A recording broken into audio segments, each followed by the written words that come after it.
नमस्कार विद्यार्थी मित्रांनो, मी एच.एम. जाधव. इलेक्ट्रिकल टेक्नॉलॉजी या अभ्यासक्रमाच्या ई लर्निंग सिरीजमधील या व्हिडिओमध्ये आपण आज पेपर 3 इलेक्ट्रिकल मशीन्स या विषयातील पाठ क्रमांक 1 3 फेज ट्रान्सफॉर्मर ह्या उपकरणाची ओळख व रचना बघणार आहोत. मित्रांनो, इमेजमध्ये दिसत असलेले उपकरण तुम्ही आजपर्यंत कुठे ना कुठे नक्कीच बघितलेले असेल. मित्रांनो, याआधी इयत्ता 11वीत असताना तुम्ही सिंगल फेज ट्रान्सफॉर्मरची रचना, त्याचे कार्यतत्व इत्यादी गोष्टींचा अभ्यास केलेलाच आहे. आता आपण 3 फेज ट्रान्सफॉर्मरचा अभ्यास करूयात.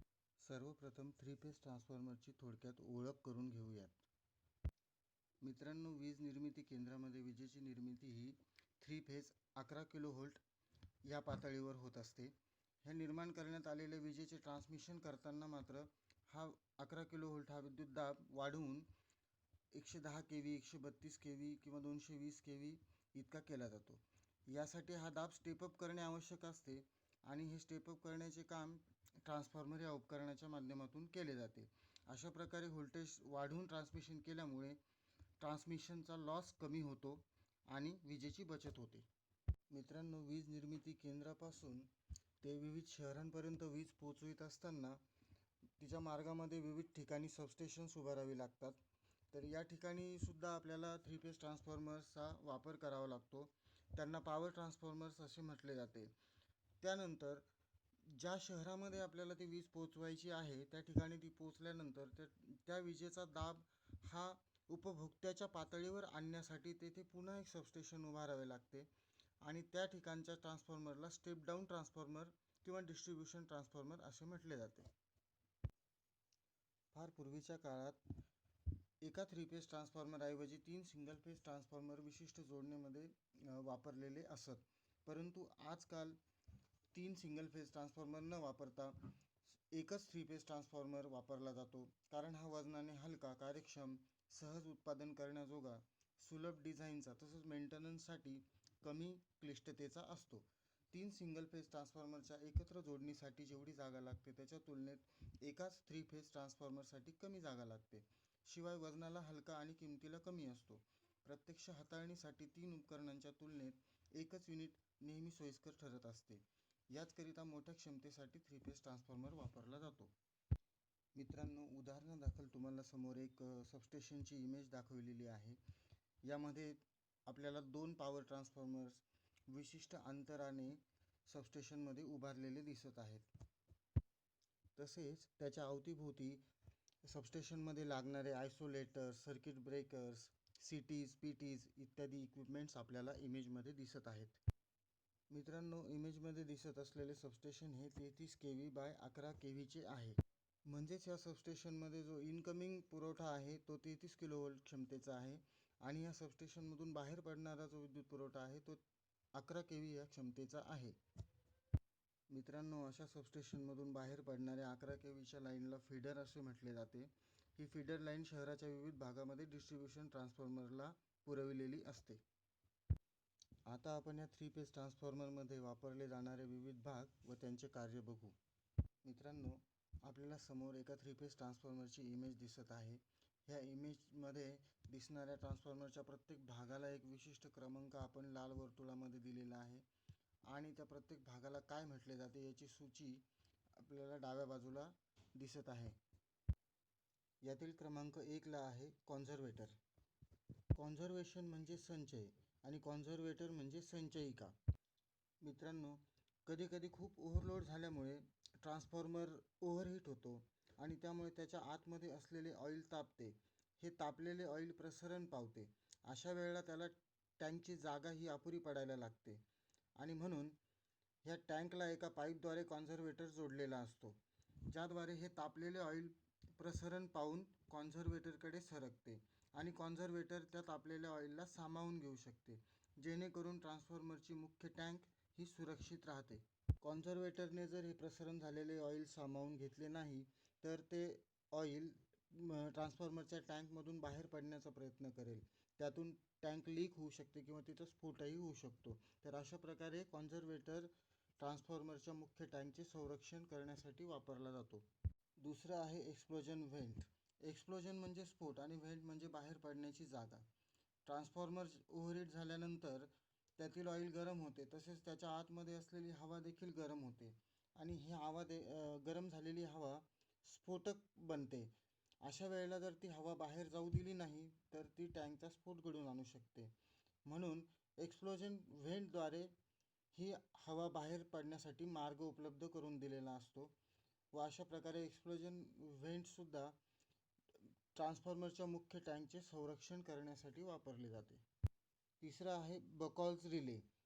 हा रिले एक संरक्षक रिले असून तो ट्रान्सफॉर्मरच्या टँकपासून कॉन्झर्वेटरला जाणाऱ्या पाईपच्या मार्गात बसविलेला असतो. ज्या वेळेला ट्रान्सफॉर्मरचे ऑइल प्रसरण पावते आणि कॉन्झर्वेटरकडे सरकू लागते तर हा बकॉल्स रिले त्याचा जो प्रवाह आहे तो सेन्स करतो आणि तो सबस्टेशनमधील सर्किट ब्रेकरला तसा सिग्नल पाठवतो, जेणेकरून तो सर्किट ब्रेकर ऑपरेट होतो आणि ट्रान्सफॉर्मरचा विद्युत पुरवठा खंडित करतो व अशा प्रकारे ट्रान्सफॉर्मर सुरक्षित राहतो. प्रायमरी बुशिंग्स ह्या सिरॅमिक किंवा पोर्सेलिन पदार्थाच्या बनलेल्या असतात. त्या इनकमिंग लाईन आणि ट्रान्सफॉर्मरची मेटॅलिक टँक यांच्यामध्ये इन्सुलेशन म्हणून काम करतात. त्याचप्रकारे त्या प्रायमरीच्या टर्मिनल्स म्हणून देखील काम करतात. त्याचप्रमाणे 5 क्रमांक आहे सेकंडरी टर्मिनल्स. हे सुद्धा इन्सुलेटिंग मटेरियलचेच बनलेले असते, परंतु सेकंडरी साईडला व्होल्टेज कमी असल्यामुळे सेकंडरी टर्मिनल्सचा आकार छोटा असतो. यानंतर 6 क्रमांक आहे ट्रान्सफॉर्मरची टँक. ट्रान्सफॉर्मरची टँक ही लोखंडाची बनलेली असते, त्यामुळे ती मजबूत व टिकाऊ असते. 7 क्रमांकाला आहे हीट रेडिएटर. हीट रेडिएटरचे काम हे उष्णता वाहून नेणे किंवा पूर्ण ट्रान्सफॉर्मरच्या टँकला थंड करणे. त्यानंतर 8 क्रमांक आहे ब्रीदर. ब्रीदर हा टँकमध्ये हवा आत घेणे व बाहेर सोडण्याचे काम करतो. त्यानंतर 9 क्रमांकाला आहे ऑइल लेवल इंडिकेटर. यामुळे ट्रान्सफॉर्मरमधील ऑइलची लेवल आपल्याला कळते. आता आपण बघतो ते डबल पोल स्ट्रक्चर किंवा डबल पोल सबस्टेशन. याला आपल्या ग्रामीण प्रचलित भाषेमध्ये DP असं देखील म्हटलं जातं. या DPमध्ये इनकमिंग लाईन ही 11 किलो व्होल्टची असते आणि यापासून सेकंडरीला 440 व्होल्टचे आउटपुट आपणास मिळते. तर या ठिकाणी जो ट्रान्सफॉर्मर वापरला जातो त्याला डिस्ट्रीब्युशन ट्रान्सफॉर्मर असे म्हटले जाते. मित्रांनो, डिस्ट्रीब्युशन म्हणजे वितरण. आपल्याला माहीतच आहे की आपल्याला वीज पुरवठा करणाऱ्या कंपनीला महावितरण असे म्हणतात, कारण ती कंपनी आपल्यापर्यंत विजेचे वितरण म्हणजे डिस्ट्रीब्युशन करते. या ठिकाणच्या डिस्ट्रीब्युशन ट्रान्सफॉर्मर नंतर वीज ही थेट ग्राहकाला मिळते. यामध्ये ट्रान्सफॉर्मरच्या सेकंडरीला 3 फेज 440 व्होल्टचा पुरवठा उपलब्ध असतो. ग्राहकाच्या गरजेनुसार त्याला 3 फेज हवा असेल तर 3 फेज किंवा घरगुती ग्राहक असेल तर त्याला सिंगल फेज पुरवठा उपलब्ध असतो. मित्रांनो, समोर दिसत असलेल्या इमेजमध्ये आपल्याला 2 लोखंडी खांबांचं एक स्ट्रक्चर दिसतंय. हे स्ट्रक्चरच DP या नावाने ओळखले जाते. यामध्ये आपल्याला क्रमांक 1 मध्ये primary side incoming 3 phase line RYB हे 3 फेज आपल्याला तिथे दिसत आहेत. त्यानंतर क्रमांक 2ला आपल्याला जो डिस्ट्रीब्युशन ट्रान्सफॉर्मर आहे तो दिसतोय. क्रमांक 3 मध्ये ह्याच ट्रान्सफॉर्मरच्या सेकंडरी बाजूने निघालेल्या केबल्स आपल्याला दिसतात, ज्या एका पाईपमधून खाली डिस्ट्रीब्युशन बॉक्सकडे आणलेल्या आहेत. त्यानंतर क्रमांक 4ला आपल्याला खाली तो डिस्ट्रीब्युशन बॉक्स दिसतोय. डिस्ट्रीब्युशन बॉक्स म्हणजे ज्या ठिकाणाहून तिथून ही 440 व्होल्टची केबल वेगवेगळ्या गल्लीमध्ये चौकामध्ये तिथून अंडरग्राऊंड पाठवलेली असते. तर अशा प्रकारे या ठिकाणाहून विजेचे वितरण ग्राहकापर्यंत केले जाते. तर मित्रांनो, आता ह्या डिस्ट्रीब्युशन ट्रान्सफॉर्मरमध्ये आतमधील रचना नेमकी कशी असते ते आता पुढच्या भागात बघूया. मित्रांनो, 3 फेज ट्रान्सफॉर्मरची रचना ही 3 सिंगल फेज ट्रान्सफॉर्मर एकत्र केल्याप्रमाणेच असते. यामध्ये कोअर टाईप अथवा बेरी टाईप असे 2 प्रकार प्रामुख्याने याच्या रचनेचे पडतात. यामध्ये कोअर एकमेकाला 120 अंश अंतराने ठेवलेले असतात. प्रत्येक कोअरची आतील बाजू एकमेकाला एकत्रितपणे जोडलेली असते. कोअर ही सिलिकॉन स्टीलच्या स्टॅम्पिंग्सपासून बनलेली असते. कोअर टाईप ट्रान्सफॉर्मरमधील कॉईल साधारणपणे गोलाकार सिलेंडरच्या आकाराचे असतात. यामध्ये इन्सुलेटेड कॉपर कंडक्टरपासून तयार केलेल्या कॉईल्स वाइंडिंगच्या स्वरूपात गुंडाळलेल्या असतात. ज्या वाइंडिंग्स सप्लायला जोडल्या जातात त्याला प्रायमरी वाइंडिंग्स म्हणतात आणि ज्यांच्यापासून सप्लाय घेतला जातो त्याला सेकंडरी वाइंडिंग्स म्हणतात. आता आपल्याला इमेजमध्ये एका 3 फेज ट्रान्सफॉर्मरचा क्रॉस सेक्शन डाव्या बाजूला दिसतोय आणि उजव्या बाजूला त्याची कन्स्ट्रक्शन डायग्राम म्हणजेच कोअर टाईप 3 फेज ट्रान्सफॉर्मरची कन्स्ट्रक्शन डायग्राम आपल्याला दिसत आहे. समोर दिसत असलेली 3 फेज ट्रान्सफॉर्मरची कोअर म्हणजे साचा हा एक रेक्टँग्युलर चौकोनी आकाराचा असतो. हा कोअर सिलिकॉन स्टील या फेरोमॅग्नेटिक मटेरियलचा बनलेला असतो. सिलिकॉन स्टीलचे चुंबकीय गुणधर्म उत्कृष्ट असतात, त्यामुळे त्यातून चुंबकीय प्रवाह अतिशय सुलभपणे प्रवाहित होत असतो आणि म्हणूनच याचा वापर कोअर बनवण्यासाठी केलेला असतो. ह्या कोअरच्या रचनेत 3 खांब असतात, ज्याला लिंब असे म्हणतात. ह्या प्रत्येक लिंबवर एक फेज, ह्याप्रमाणे 3 लिंबवर 3 फेजची वाइंडिंग अशी याची रचना असते. या लिंबवर म्हणजेच खांबावर वाइंडिंग गुंडाळण्यापूर्वी त्यावर इन्सुलेटिंग मटेरियलने आवरण तयार केले जाते आणि त्यानंतर त्यावर वाइंडिंग गुंडाळली जाते. एक वाइंडिंग गुंडाळल्यानंतर त्यावर दुसरी वाइंडिंग गुंडाळण्यापूर्वी पुन्हा एकदा मध्ये इन्सुलेटिंग मटेरियलचे आवरण तयार केले जाते. ज्या वाइंडिंगचे व्होल्टेज लो असणार आहे ती आतल्या बाजूने असते आणि त्यावरच इन्सुलेशन लावल्यानंतर वरील बाजूने हाय व्होल्टेजची वाइंडिंग गुंडाळलेली असते. लो व्होल्टेज वाइंडिंग व हाय व्होल्टेज वाइंडिंग ह्या दोन्ही एकमेकावरच गुंडाळलेल्या असल्यामुळे त्या दोघांच्या दरम्यान योग्य त्या दर्जाचे इन्सुलेशन असणे अतिशय महत्त्वाचे असते. आता आपण ह्या 3 फेज ट्रान्सफॉर्मरची सर्किट डायग्राम बघूयात. म्हणजेच याच्यामध्ये ज्या वाइंडिंग्स असतात, लो व्होल्टेज साईडच्या 3 वाइंडिंग आणि हाय व्होल्टेज साईडच्या 3 वाइंडिंग, याप्रमाणे 6 वाइंडिंग्स आणि प्रत्येक वाइंडिंगचे 2, याप्रमाणे 12 टर्मिनल्स आपल्याकडे उपलब्ध असतात. तर या सगळ्या टर्मिनल्सची जोडणी एकमेकांमध्ये कशा प्रकारे केलेली असते हे आपण आता समजून घेऊयात. मित्रांनो, यामध्ये प्रामुख्याने एक मुद्दा अतिशय महत्त्वाचा लक्षात ठेवायचा आहे की प्रायमरी वाइंडिंगचे टर्मिनल्स आणि सेकंडरी वाइंडिंगचे टर्मिनल्स कुठेही एकमेकाला इलेक्ट्रिकली जोडले जात नाहीत. म्हणजेच प्रायमरी वाइंडिंग आणि सेकंडरी वाइंडिंग ह्या एकमेकांपासून इलेक्ट्रिकली पूर्णपणे आयसोलेटेड म्हणजेच अलग असतात. म्हणजेच प्रायमरी वाइंडिंगमधील 6 टर्मिनल्सची जोडणी वेगळी तयार होत असते आणि सेकंडरीच्या 6 टर्मिनल्सची जोडणी ही वेगळी तयार होत असते. तर मित्रांनो, 3 फेज ट्रान्सफॉर्मरमध्ये प्रामुख्याने स्टार जोडणी आणि डेल्टा जोडणी अशा जोडण्यांचे 2 मुख्य प्रकार आहेत. आपल्याला समोरच्या आकृतीत उजव्या बाजूस वरच्या बाजूस स्टार जोडणी आपल्याला दिसत आहे आणि खालच्या बाजूस डेल्टा जोडणीची आकृती आपल्याला दिसत आहे. मित्रांनो, स्टार म्हणजे तारा. या जोडणीची आकृती ताऱ्यासारखी म्हणजेच स्टारसारखी तयार होते, म्हणून तिला स्टार कनेक्शन म्हणतात. तर डेल्टा म्हणजे त्रिकोण. ह्या जोडणीची आकृती त्रिकोणाकृती म्हणजेच डेल्टासारखी तयार होते, म्हणून तिला डेल्टा कनेक्शन म्हणतात. स्टार जोडणीत आर वाय बी या तिन्ही फेज वाइंडिंगचे प्रत्येकी एक टोक कॉमन म्हणजे सामायिक जोडले जाते. तो जो कॉमन बिंदू तयार होतो त्याला स्टार पॉईंट असे म्हणतात. याच बिंदूपासून जी वायर निघते ती न्यूट्रल म्हणून वापरली जाते. तसेच त्याच बिंदूपासून एक वायर सबस्टेशनच्या ठिकाणी अर्थला जोडलेली असते, त्यालाच अर्थिंग म्हटले जाते. डेल्टा जोडणीत मात्र तिन्ही फेजचा एकच असा एक कॉमन बिंदू तयार होत नाही, त्यामुळे तेथे न्यूट्रल पॉईंट उपलब्ध नसतो. त्यामुळे डेल्टा जोडणीपासून फक्त 3 फेज 3 वायर विदाऊट न्यूट्रल अशा प्रकारचा सप्लाय उपलब्ध असतो.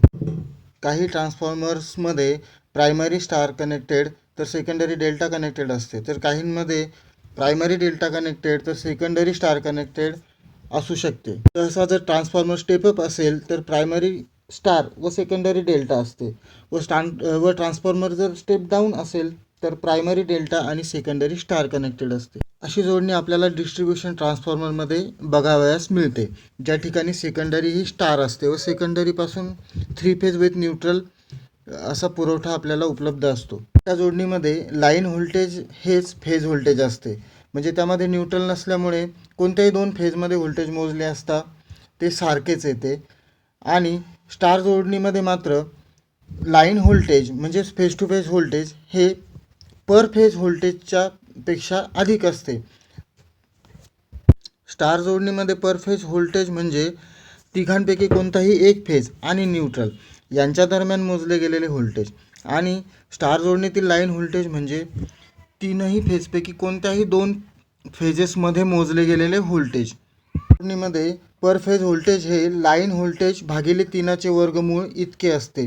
त्यामुळे आपोआपच जर 440 व्होल्ट थ्री फेज पुरवठा उपलब्ध असेल तर त्या पुरवठ्यातील जर एक फेज आणि न्यूट्रल यांच्या दरम्यान व्होल्टेज मोजले तर ते 440 भागिले 3चे वर्गमूळ याचे उत्तर असते 240 व्होल्ट. त्यामुळे थ्री फेज सप्लायपैकी जर सिंगल फेज आपण घेतला तर आपल्याला आपोआपच 240 व्होल्ट इतका पुरवठा मिळतो. म्हणूनच महावितरणकडून जे ग्राहक थ्री फेज पुरवठा घेतात त्यांना 440 व्होल्ट मिळते आणि जे ग्राहक सिंगल फेज पुरवठा घेतात त्यांना 240 व्होल्ट मिळते. मित्रांनो, आता आपण समोरच्या आकृतीत बघतोय की एखाद्या ट्रान्सफॉर्मरमध्ये कशा वेगवेगळ्या जोडण्या असू शकतात. केस क्रमांक 1 बघितली तर प्रायमरी व सेकंडरी दोन्ही डेल्टा कनेक्टेड आहेत.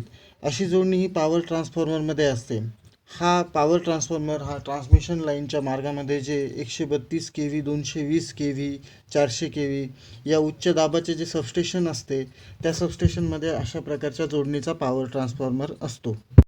अशा प्रकारच्या ट्रान्सफॉर्मरची क्षमता ही हजारो KVA मध्ये असते. दुसऱ्या केसमध्ये आपल्याला दिसतंय की प्रायमरी ही डेल्टा असून सेकंडरी स्टार कनेक्टेड आहे. अशा प्रकारची रचना आपल्याला डिस्ट्रीब्युशन ट्रान्सफॉर्मरमध्ये बघायला मिळते. आपण याआधी DPचं स्ट्रक्चर आपण बघितलेलं आहे. त्या ठिकाणाहून आपल्याला ग्राहकाला कशा प्रकारे विद्युत पुरवठा उपलब्ध होतो हे आपण बघितले. तर अशा ठिकाणचा हा जो डिस्ट्रीब्युशन ट्रान्सफॉर्मर असतो यामध्ये जो 11 kVचा फीडर त्याला आलेला असतो तो डेल्टा कनेक्टेड प्रायमरीला जोडला जातो आणि त्याच्यापासून जे 440 व्होल्ट सेकंडरीला जे मिळतं ते आपल्याला स्टार कनेक्टेड उपलब्ध असतं, ज्यामध्ये आपल्याला एक न्यूट्रल देखील उपलब्ध होत असते. अशा प्रकारे वीज वितरणासाठी वापरल्या जाणाऱ्या ह्या डिस्ट्रीब्युशन ट्रान्सफॉर्मरची क्षमता ही 100 kVA, 200 kVA, 300 kVA अशा रेंजमध्ये असते. यानंतर तिसरी केस आहे प्रायमरी स्टार आणि सेकंडरी डेल्टा. अशा प्रकारचा ट्रान्सफॉर्मर हा पॉवर स्टेशनमध्ये उपलब्ध असतो. जनरेटरपासून निर्माण झालेली वीज ही स्टेपअप करून ट्रान्समिशन लाईनला देण्यासाठी अशा प्रकारे प्रायमरी स्टार व सेकंडरी डेल्टा कॉन्फिगरेशन तेथे वापरली जाते. याशिवाय उर्वरित प्रकारच्या जोडण्या ह्या स्पेशल पर्पज म्हणजे विशेष उपयोजनासाठी वापरल्या जातात. तर मित्रांनो, यानंतर आपण एक ॲनिमेशन व्हिडिओ बघणार आहोत ज्यामध्ये आपल्याला या थ्री फेज ट्रान्सफॉर्मरची रचना स्टेप बाय स्टेप कशी केली जाते हे बघायला मिळेल व थ्री फेज ट्रान्सफॉर्मर आपल्याला अधिक सुलभतेने समजून घेण्यास मदत होईल.